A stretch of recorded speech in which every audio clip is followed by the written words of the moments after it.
It was a sunny morning in the autumn day. The birds were flying south as squirrels hid nuts away.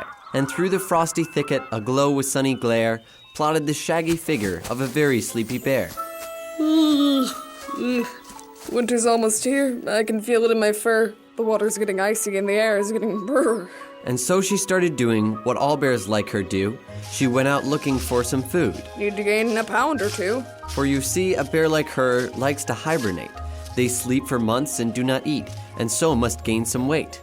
I'll go to the orchard for some apples, then behind the fast food stand. If any food will satisfy, I know that garbage can. But though the trash was tasty, and apples quite the dish, there was nothing quite as filling as the local river's fish. She made her way to the bank and to the water stream, but she was greeted by a voice both ornery and mean. What's the big idea? Another bear curtly growled. I've come to catch some fish. Oh yeah? You're not allowed. I was here first, the river's mine, and I say you should shoot. Go back to where you came from. There is no room for you. Look, lady, I'm in no mood to get bossed around. Well, maybe you'd prefer it if I knocked you to the ground. It looked like there would be a fight, but before the claws could swing, a giant form came into sight. It was... The Grizzly King! What's going on? He snorted with a royal stare. This kind of talk's unfitting for any honest bear. I will not have my subjects caught up in foul disputes. The river has fish aplenty, and the forest nuts and fruits. He scowled disapprovingly and raised his royal paw. I hereby make a ruling, and therefore it is law, that bears shall not argue about food or caves or trails. Instead, we shall live in harmony and listen to paws and tails.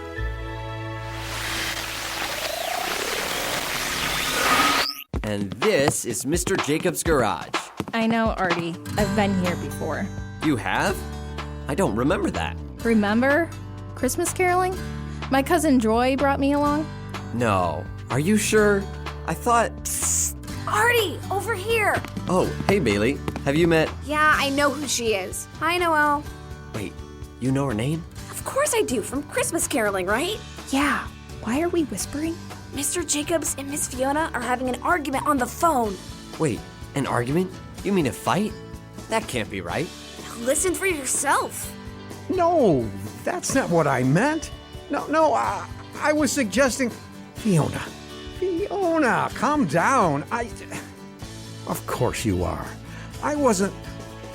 I'm sure you feel that way about it, but... That's not the sound of a friendly chat if you ask me. How long has this been going on? I don't know. All I know is I was just sitting here, minding my own business, reading about bears, actually, and things got loud inside the house, and eventually I noticed. You didn't notice when it started? When you have a family like mine, you get pretty used to loud conversations. It takes a while for me to notice. It must be something pretty bad if Mr. Jacobs is arguing. He never does that.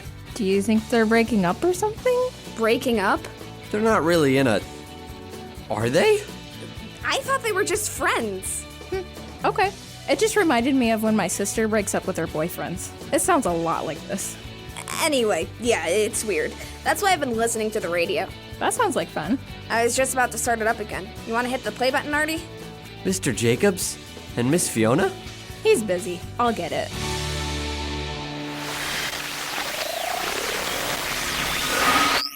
Oh, hi, kids. I didn't know you were here. Hey, Mr. Jacobs. Yep, just hanging out on a Saturday morning, like we do. Every single week. Thanks, Bailey. I guess I should have known there'd be visitors. Speaking of which, I'm not sure we've met. Oh, we have. I'm Noel. Oh, right. Christmas caroling. You're Joy's cousin. That's me. Artie invited me back this morning, and I figured I might as well check it out. I'm glad he did. Artie, are you okay? Huh? Sorry, Are you and Miss Fiona? Really? What he means to say is we couldn't help but overhear your discussion on the phone. Oh, yes. Sorry about that. We just had a difference of opinion. Nothing to worry about. Are you still... Friends? Oh, yes. We just need some time to think and cool off. Cool off? Sometimes when people disagree, it's easy for them to let their emotions become part of the conversation. Our feelings can get hurt, and it becomes harder to see things from any point of view except our own. At that point, I found it's good to step back for a moment and calm down. Huh. Usually that doesn't really help me. I just think about how annoyed I am that people could disagree with my obvious logic. That is a possibility. But in times like these, I'm reminded of an example that God gives us in the Bible when it comes to helping other people see things our way. Oh, does that mean that you've got a drama script for us? I just might. I'll go see what I've got. Drama script? Is that code for something? Not really. It's just a thing we do. It's fun though, right, Artie? Mr. Jacobs? And... Artie! Huh? Oh, right. Sorry. Yeah, it's fun. Right. Well, what do we do while we wait for him to get back? I mean, there's always the radio.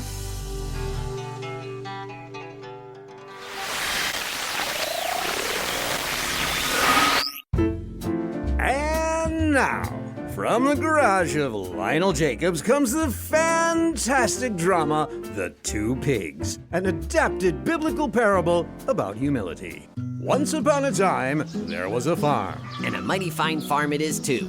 And on this farm, there were 2 sties. And in each sty, there was a pig. One was named Champ, Howdy. and the other was called Frida. Hello?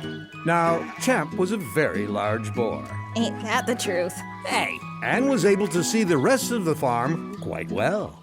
Whereas Frida, who was only a little piglet, could only see the walls of her own sty. What a wonderful farm I live on. It is rather quite beautiful. And it was true. The farm was one of the nicest in the county, and had won many awards for its quaint yet clean appearance. The farm owed this to the genius of the farmer, who had trained his animals to clean up the farmyard themselves. Impressive, right? Hello? Is someone there? Oh, hey. I'm Champ. You must be the newest member of the farm. Why, yes, I am. A pleasure to meet you. You might not have noticed, seeing as you're new and all, but I couldn't help but notice there's a tiny speck on that board in your sty there. Oh my! You're right. I can't quite reach it.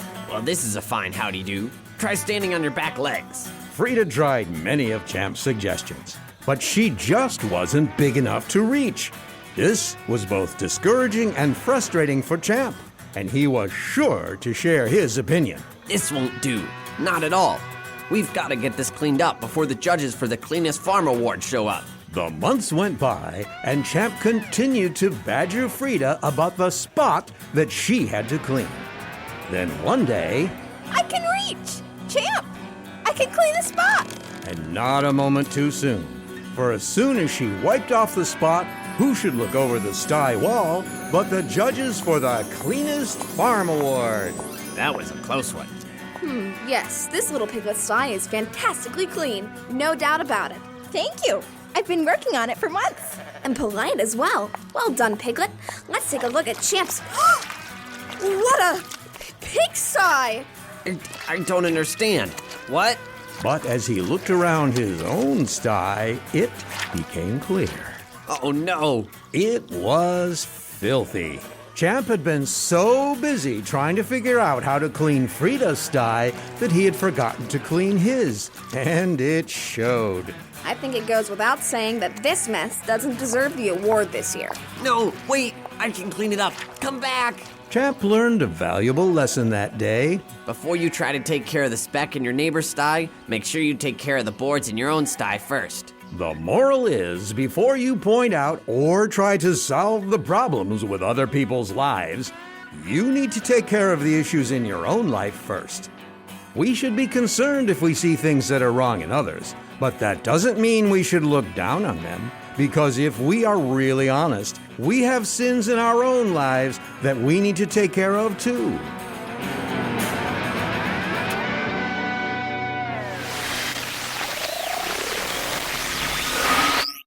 All right, Mr. Jacobs. I have a question about the lessons we've been talking about today.